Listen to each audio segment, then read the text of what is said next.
स्वागत छ भाइ बहिनीहरूलाई नेपाल अनलाइन स्कुलमा। आज हामी सेफ्टी एन्ड फर्स्ट एड भन्ने लेसन पढ्न गइरहेको छौँ र अब हामीले योभन्दा अगाडि चाहिँ के कुराको डिस्कस गऱ्यौँ त भन्दा इन्भाइरोमेन्टल हेल्थको कुराको डिस्कस गऱ्यौँ र अब हामी सेफ्टी एन्ड फर्स्ट एडको कुराहरू गर्छौँ। अब सेफ्टी भनेको के हो त? कुनै पनि एक्सिडेन्टहरूबाट अथवा कुनै पनि जोखिमबाट बच्नु हैन। र फर्स्ट एड भनेको के हो? अब एक्सिडेन्टहरू भइसकेपछि हामीले फर्स्ट एड युज गर्नुपर्छ, मेडिसिनहरू युज गर्नुपर्छ हैन। त्यसलाई हामीले के भन्छौँ? फर्स्ट एड भनेर भन्छौँ। अब सेफ्टी भनेको चाहिँ के हो त है? सेफ्टी भनेको अब जस्तै एक्सिडेन्टहरू हुनसक्छ हैन। एक्सिडेन्टहरू अब केयरलेसले पनि हुनसक्छ, कहिलेकाहीँ चाहिँ अब अकस्मात एक्सिडेन्टहरू पनि हुनसक्छ हैन। अब त्यो एक्सिडेन्टबाट बच्नको लागि हैन, त्यो एक्सिडेन्टबाट बच्नको लागि हामीले फलो गर्ने इन्स्ट्रक्सन गाइडलाइन्सहरू हैन, त्यो नै हाम्रो के हो त? सेफ्टी मेजर्सहरू हो है। अब के हुन्छ भन्दा जस्तै हामीलाई बाटोमा हिँड्दाखेरि पनि अब कसरी हिँड्ने हैन, गाडीहरू कुन डिरेक्सनबाट आइरहेको छ, त्यो सबै खालको इन्स्ट्रक्सनहरू हुन्छ। त्यो इन्स्ट्रक्सनलाई फलो गर्नु पर्यो हैन। अब केयरलेसनेस भयो भने एक्सिडेन्ट हुन्छ हैन, एक्सिडेन्टहरू हुन्छ। त्यही भएर हामीले इन्स्ट्रक्सन्सहरू फलो गर्नु पर्यो। अब मेन हाम्रो सेफ्टीमा कुरा आउने भनेको एक्सिडेन्टको कुराहरू है। एक्सिडेन्ट भनेको चाहिँ एउटा अनवान्टेड इमर्जेन्सी इन्सिडेन्ट भनेको अकस्मात हुने कुराहरू चाहिँ एउटा एक्सिडेन्ट हो है। एक्सिडेन्ट चाहिँ अब जुनसुकै ठाउँमा जोसुकै व्यक्तिलाई पनि अथवा जोसुकै मान्छेलाई पनि हुनसक्छ है। अब जस्तै एउटा मान्छे बाटोमा हिँडिरहेछ, अब त्यहाँ अब गाडीहरूले उसलाई ठक्कर दिने हुनसक्छ हैन, त्यो कुराहरू भयो। एक्सिडेन्ट चाहिँ अब त्यही हो, केयरलेसले पनि नहुनसक्छ हैन। इन्स्ट्रक्सन्सहरू फलो गरेर हामीले गाइडलाइन्सहरू फलो गर्नुपर्छ। जस्तै एक्सिडेन्टको चाहिँ अब दुईवटा टाइप्सहरू हुन्छ है। अब फर्स्टमा त एक्सिडेन्टकै कुराहरू गर्नु पर्यो हामीले सेफ्टी मेजर्समा। एक्सिडेन्ट पनि कति टाइप्सको हुन्छ त? दुई टाइप्सको हुन्छ। जस्तै एउटा माइनर एक्सिडेन्ट हुन्छ, अर्को के हुन्छ त? मेजर एक्सिडेन्ट हुन्छ। अब माइनर एक्सिडेन्ट भनेको चाहिँ कस्तो हो है? जस्तै अब सिम्पल हामीले माइनर एक्सिडेन्टमा चाहिँ जस्तै सिम्पल कट्स भनेको थोरै घाउ चोट लागेको हैन। त्यसै गरी अब नकडाउन भनेको ठेस पटक लाएर लडेको हैन। अब ढुङ्गामा अल्झेर लडेको भन्छौँ नि हामी हो है। यस्तो खालको सानो सानो कुराहरू चाहिँ हाम्रो माइनर एक्सिडेन्टमा आउँछ। त्यसै गरी अब मेजर एक्सिडेन्ट भनेको चाहिँ के हो त? मेजर एक्सिडेन्टभित्र चाहिँ अब इलेक्ट्रिक सक है, इलेक्ट्रिक सक्स। त्यसै गरी फल फ्रम ट्रिज, रुखबाट लड्नु हैन। त्यसै गरी अब रोड एक्सिडेन्ट, यो चाहिँ के हो त? मेजर एक्सिडेन्ट हो है। अब यस्तो खालको एक्सिडेन्टबाट बच्नको लागि चाहिँ हामीले इन्स्ट्रक्सन्सहरू फलो गर्नु पर्यो हैन। अब इलेक्ट्रिसिटी छुनको लागि त्यसमा के इन्स्ट्रक्सन्सहरू हुनसक्छ हैन। अब सेफ्टी मेजर्सहरू हामीले के युज गर्न सक्छौँ त्यो कुराहरू भयो। यो चाहिँ हाम्रो सेफ्टीको बारेमा है, सेफ्टीको बारेमा हो। अब हामीले जे कुराहरू कुनै पनि कामहरू गर्दाखेरि चाहिँ हामी केयरफुल हुनुपर्छ भनेर बुझ्नु पर्यो र सेफ्टी एजुकेसन चाहिँ हामीले फलो गर्नुपर्छ भनेर बुझ्नु पर्यो है। जस्तै अब while playing, reading, using road and ladder भनेको पढ्दाखेरि हैन, त्यसै गरी खेल्दाखेरि, बाटोमा हिँड्दाखेरि, त्यसै गरी अब ल्याडर भनेको भर्याङहरू चढ्दाखेरि चाहिँ के गर्नुपर्छ? आफ्नो इल्डर्सहरूसँग, आफ्नो टिचर्सहरूसँग, प्यारेन्ट्सहरूसँग चाहिँ के गर्नु पर्यो? एडभाइसहरू लिनु पर्यो है। म यो काम गर्न जाँदैछु भनेर उनीहरूलाई भन्नु पर्यो है। त्यो कुराहरू छ। आफूले जहिले पनि कुनै पनि काम सुरु गर्नुभन्दा अगाडि चाहिँ के गर्नु पर्यो त? सेफ्टी मेजर्सहरू चाहिँ युज गर्नु पर्यो है। अब सेफ्टी मेजर्समा चाहिँ हाम्रो जस्तै फर्स्टमा आउँछ सेफ्टी मेजर्स एट होम है। घरमा सेफ्टी मेजर्स कसरी हो है? घरमा चाहिँ आफू कसरी सेफ हुने त? अब घरमा त धेरै खालको कामहरू हुन्छ। जस्तै अब घरमा इलेक्ट्रिसिटीसँग नि बच्न सक्नुपर्छ है। त्यसै गरी पानी ठुलो पऱ्यो भने अब बाढीहरू आउन सक्छ, त्यसबाट बस्नु पऱ्यो, चिसोबाट बस्नु पऱ्यो हैन, वाइल्ड एनिमल्सहरूबाट बस्नु पऱ्यो। अब घरमा त के हुन्छ त, टेरेसहरू हुन्छ, ल्याडर्सहरू हुन्छ, बाथरुम हुन्छ है। जस्तै बाथरुममा धेरै मान्छे लड्छन् भनेर हामीले सुन्ने गर्छौँ नि हैन, त्यही हो। अब छतबाट मान्छेहरू लड्न सक्छन्, त्यही भएर के गर्नु पऱ्यो त, आफू चाहिँ एकदमै केयरफुल हुनु पऱ्यो र प्रिकसन्सहरू अथवा गाइडलाइन्सहरू चाहिँ आफूले फलो गर्नु पऱ्यो है। अब म यहाँ केही गाइडलाइन्सहरू लेख्दै जान्छु पोइन्ट वाइज, त्यो चाहिँ हेर्नु होला। जस्तै अब्जेक्ट्स लाइक शार्प टुल्स, जस्तै शार्प टुल्समा के हुन्छ त, नाइफ्स, एउटा नाइफ्स भयो। त्यसै गरी चुलेसी भन्छौँ हामी। चुलेसी भनेको चाहिँ हाम्रो नेप्लिस सोसाइटीमा ट्रेडिसन अनुसार चुलेसी भन्ने काट्ने सामान हुन्छ नि हैन। त्यसै गरी ब्लेड, अनि हाम्रो अब सिकल है, यस्तो खालको इक्विपमेन्ट अथवा यस्तो खालको अब्जेक्टहरू हामीले चलाउँदाखेरि चाहिँ एकदमै ध्यानपूर्वक चलाउनुपर्छ। र यो चाहिँ अब बच्चाहरूभन्दा धेरै टाढा राख्नुपर्छ यस्तो खालको अब्जेक्टहरू, किनभने अब बच्चाहरूलाई थाहा हुँदैन उनीहरूलाई के हो भन्ने कुरा।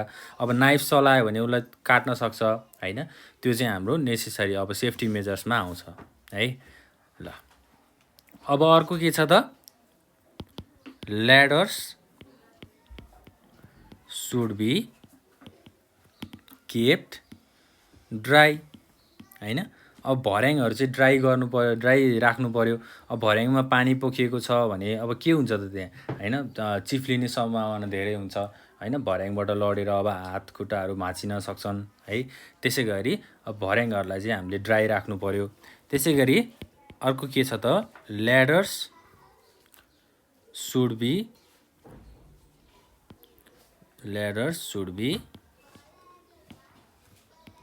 covered with रेलिङ्स हैन।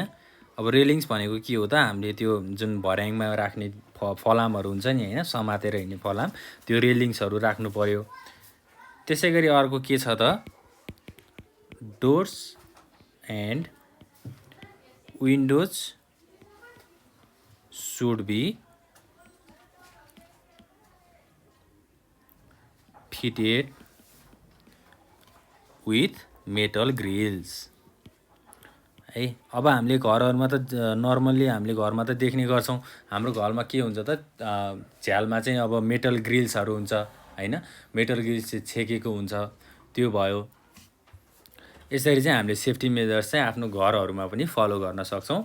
अब थुप्रै छन् अरू सेफ्टी मेजर्सहरू, जस्तै घरको कामहरू गर्दाखेरि एकदम सतर्क हुने, अब मेडिसिन्स पोइजनस केमिकल्सहरू छ भने त्यसलाई बच्चाहरूभन्दा टाढा राख्ने है, धेरै छ नि त हाम्रो।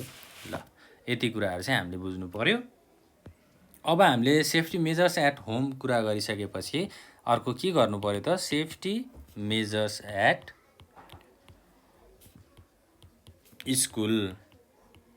अब स्कुलहरूमा चाहिँ आफू कसरी सेफ हुने त है। स्कुलहरूमा चाहिँ अब स्मल र बिग एक्सिडेन्टहरू भइरहेको हुन्छ है। जस्तै अब चिल्ड्रेनहरू त खेलिरहेको हुन्छन् स्कुलको ग्राउन्डहरूमा हैन। जस्तै अब स्कुलमा के हुन्छ त, पार्किङ एरियाजहरू हुन्छ, पार्किङ एरियाज। अर्को के हुन्छ त, जस्तै अब प्लेग्राउन्डहरू हुन्छ हैन। त्यसै गरी ल्याडर्सहरू हुन्छ, भर्याङहरू हुन्छ। अब यस्तो खालको ठाउँमा चाहिँ आफूले के गर्नु पर्यो त, एकदमै सतर्क भएर हिँड्नु पर्यो है। अब भर्याङबाट लडेर मेजर एक्सिडेन्टहरू हुन सक्छन् है। अब स्कुलमा त के हुन्छ त, एउटा इन्स्ट्रक्सन अथवा एउटा प्रिकसन्सहरू हुन्छ है, स्कुलको एउटा रुल्स हुन्छ, त्यो रुल्सलाई फलो गर्नु पर्यो।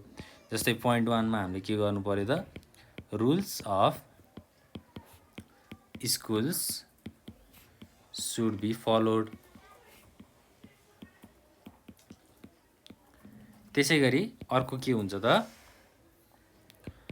Do not jump and run over the desk है। स्कुलको डेस्कहरूमा बेन्चहरूमा चाहिँ माथि माथि चढ्नु भएन हैन, त्यहाँबाट लडेर चाहिँ अब एक्सिडेन्टहरू हुनसक्छ हैन, आफ्नो हात खुट्टामा चोटहरू लाग्न सक्छ।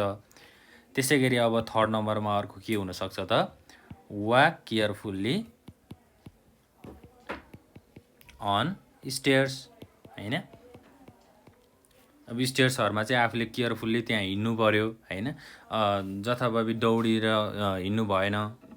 त्यसै गरी अब गेम्सहरू खेल्दाखेरि जहिले पनि इन्स्ट्रक्सन्सहरू फलो गर्नु पऱ्यो आफ्नो टिचरको। के हुन्छ त, always play games with the instruction of teachers है। टिचर्सको इन्स्ट्रक्सन्सहरू लिएर चाहिँ हामीले गेमहरू खेल्नु पऱ्यो। ल यो चाहिँ हाम्रो सेफ्टी मेजर्स एट स्कुलको कुराहरू भयो है। त्यसै गरी अब हामीले अर्को के कुरा गर्छौँ त, सेफ्टी मेजर्स अन रोड है। अब बाटोमा हिँड्दाखेरि चाहिँ कस्तो खालको सेफ्टी मेजर्सहरू युज गर्ने त है। अब रोड एक्सिडेन्टहरू त धेरै एकदमै मेजर एक्सिडेन्टहरू हो है। हामीले न्युजहरूमा पनि सुन्ने गर्छौँ नि, रोड एक्सिडेन्ट भइरहेको हुन्छ, मान्छेहरू मरिरहेका हुन्छन् होइन, ठुलो ठुलो एक्सिडेन्टहरू भइरहेको हुन्छ। अब रोडमा हिँड्दाखेरि चाहिँ हामीले कस्तो खालको रुल्सहरू फलो गर्नुपर्छ भन्ने कुराहरू छ। जस्तै always walk to the left side of road है। जहिले पनि हामी बाटोमा हिँड्दाखेरि चाहिँ लेफ्ट साइडबाट हिँड्नुपर्छ भनेर भनेको छ। त्यसै गरी अर्को के छ त, always use footpath while walking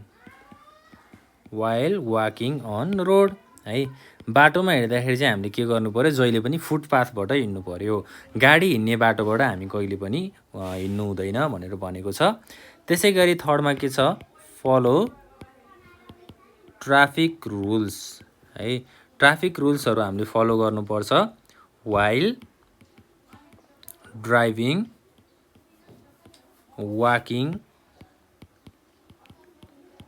and crossing roads है। बाटोहरू क्रस गर्दा, बाटोमा हिँड्दाखेरि चाहिँ हामीले ट्राफिक रुल्सहरू फलो गर्नुपर्छ भनेर भनेको छ है। त्यसै गरी अर्को के छ त, वाइल क्रसिङ रोड्स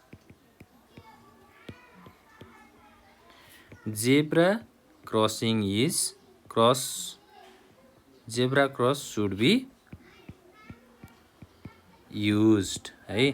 जहिले पनि हामीले बाटो क्रस गर्दाखेरि चाहिँ जेब्रा क्रसिङबाट हामीले बाटो क्रस गर्नुपर्छ भनेर भनेको छ है। ल यो चाहिँ हाम्रो सेफ्टी मेजर्स अन रोड है। बाटोमा हिँड्दाखेरि हामीले कस्तो खालको सेफ्टी मेजर्सहरू फलो गर्नुपर्छ भन्ने कुराहरू छ। अब हामी फर्स्ट एडको कुराहरू गर्छौँ है। सेफ्टी मेजर्सको पोर्सन हाम्रो सकियो। अब हामी फर्स्ट एडको कुरा गरौँ। अब एक्सिडेन्ट भइहाल्यो भने कस्तो खालको फर्स्ट एडहरू युज गर्ने हामीले भन्ने कुराहरू छ। अब सेफ्टी एजुकेसन्सहरू लिइसकेपछि पनि एक्सिडेन्टहरू त हुन सक्छन् होइन, एक्सिडेन्टको त अब कुनै लिमिटेसन्सहरू छैन। अब एक्सिडेन्ट भइसकेपछि अब कस्तो खालको चोटपटक लागेको छ, जस्तै अब ब्लिडिङ भएको छ कि होइन, हार्टबिटहरू रोकिएको छ कि, उनीहरूलाई चाहिँ कसरी ट्रिटमेन्ट गर्ने भन्ने कुराहरू छ। अब हामीले फर्स्ट एडमा चाहिँ मेथड्स अफ फर्स्ट एडको कुरा गर्छौँ। Methods of first aid. अब मेथड अफ फर्स्ट एडमा चाहिँ पहिला सुरु अब घाउ चोटहरू कस्तो लागेको छ है, त्यो कुराहरू अब थाहा पाउनु पऱ्यो है। एक्सिडेन्ट चाहिँ कसरी भएको छ होइन, के कुराहरू भयो, जस्तै अब मैले माथि कुरा गरे अनुसार ब्लिडिङ भयो कि होइन, इन्जुरिजहरू भयो कि, अब हात खुट्टाको इन्जुरी भयो कि, त्यो कुराहरू डिटरमाइन गर्नु पऱ्यो। अब फर्स्टमा चाहिँ के हुनसक्छ त, वुन्ड है, घाउ लाग्न सक्छ है। अब एक्सिडेन्टहरू भइसकेपछि घाउहरू लाग्न सक्छ। घाउ चाहिँ कसरी लाग्छ, अब घाउ चाहिँ अब स्किन है, मेन चाहिँ घाउ लागेपछि हाम्रो छालामा असर हुन्छ है। छालामा घाउ चोट लाग्छ। घाउ चोट लागिसकेपछि अब के गर्नु पऱ्यो त, स्क्र्याचेसहरू हुनसक्छ स्किनमा होइन। हाम्रो त्यो जुन भित्र स्किनभित्र त हामीले ब्लड भेसल्स हुन्छ भनेर अगाडि लेसन्सहरूमा पढेका थियौँ। अब त्यो ब्लड भेसल्सबाट चाहिँ ब्लिडिङहरू हुनसक्छ। अब हामीले घाउ चोट लागिसकेपछि कस्तो खालको इन्स्ट्रक्सन फलो गर्नुपर्छ अथवा फर्स्ट एड फलो गर्नुपर्छ भन्ने पोइन्टमा लेख्छौँ हामी।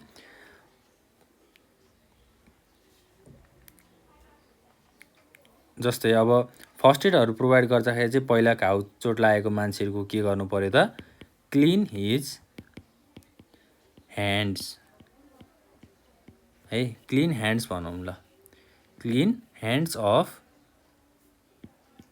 दि इन्ज्युर्ड पर्सन हैन।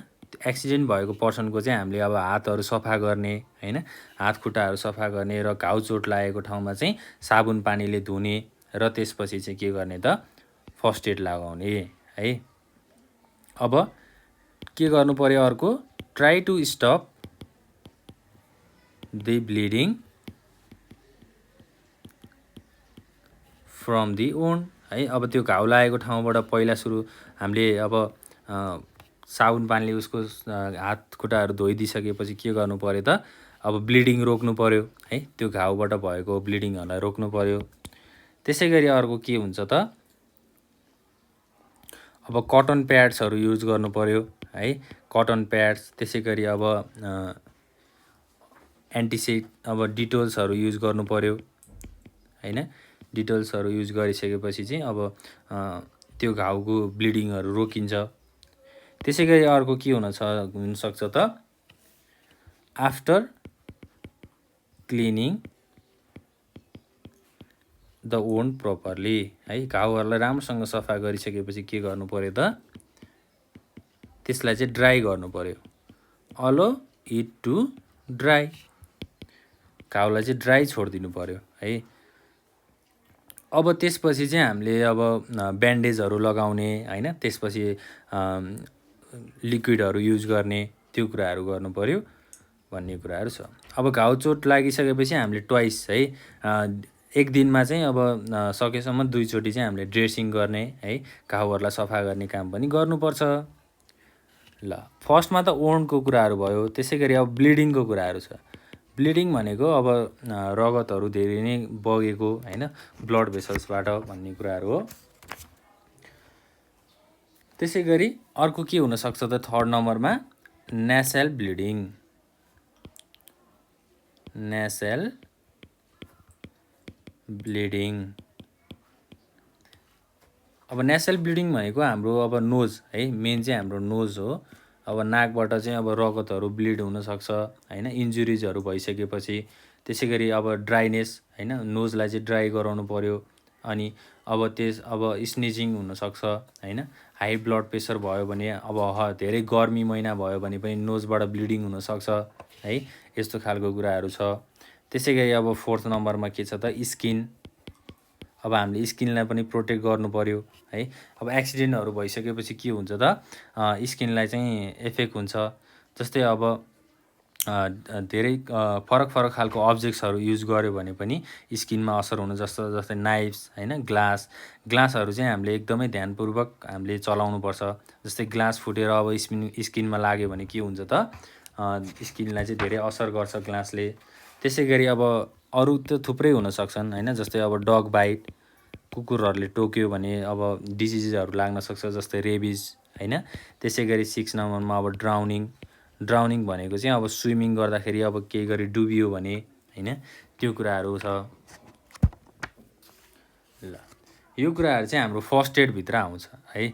अब ड्राउनिङ भयो भने के गर्ने त है, अब स्विमिङ खेल्दाखेरि डुबियो भने अब त्यहाँ के हुन्छ त, स्विमिङ गर्दाखेरि गाइडहरू हुन्छ है, गाइडरहरू हुन्छ नि हो, उनीहरूसँग चाहिँ नेसेसरी इन्स्ट्रक्सनहरू लिने र अब नदी नालाहरूमा चाहिँ स्विमिङ गर्न नजाने हैन, नदी नालाहरूमा चाहिँ हामी स्विमिङ गर्न जानु हुँदैन।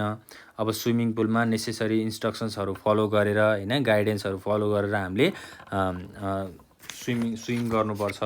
त्यसै गरी अब डग बाइट है, अब कुकुरहरूले टोक्यो भने के गर्ने त, पहिला अब त्यो घाउ हुन्छ हैन, घाउमा चाहिँ हामीले सफा पानीले घाउलाई सफा गर्ने। त्यसै गरी अब सिरिन्जहरू युज गर्ने है, सिरिन्ज।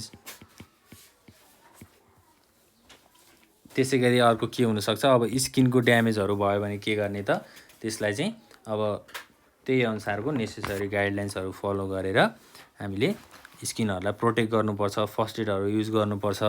नेसल ब्लिडिङ, अब नाकबाट रगतहरू बग्यो भने के गर्ने हैन, नाकबाट रगतहरू बग्यो भने पहिला अब उनीहरूलाई चाहिँ बेडमा सुताउने हैन। त्यसै गरी अरू अब नेसेसरी इन्स्ट्रक्सन्सहरू फलो गरेर चाहिँ उनीहरूलाई फर्स्ट एडहरू प्रोभाइड गर्ने। र ब्लिडिङको कुराहरू त भइ नै हाल्यो है। यसरी चाहिँ हामीले फर्स्ट एड है युज गर्नुपर्छ। ल हामीले आज के कुरा गऱ्यौँ त सेफ्टी मेजर्सको कुराहरू गऱ्यौँ है। सेफ्टी मेजर्समा चाहिँ अब बाटोमा हिँड्दाखेरि कस्तो खालको सेफ्टी मेजर्स फलो गर्ने हैन। त्यसै गरी अब स्कुल्सहरूमा त्यो कुराहरू गऱ्यौँ र फर्स्ट एड है घाउ चोट लागिसकेपछि कसरी अब फर्स्ट एड युज गर्ने भन्ने कुराहरू पनि हामीले हेऱ्यौँ। ल अब नेक्स्ट क्लासमा चाहिँ हामी के कुरा गर्छौँ त भन्दा हाम्रो आजको यो क्लासको टपिक चाहिँ लगभग सकिएको छ। नेक्स्ट क्लासमा चाहिँ हामी फ्यामिली एन्ड कम्युनिटी हेल्थको कुराहरू गर्छौँ। ल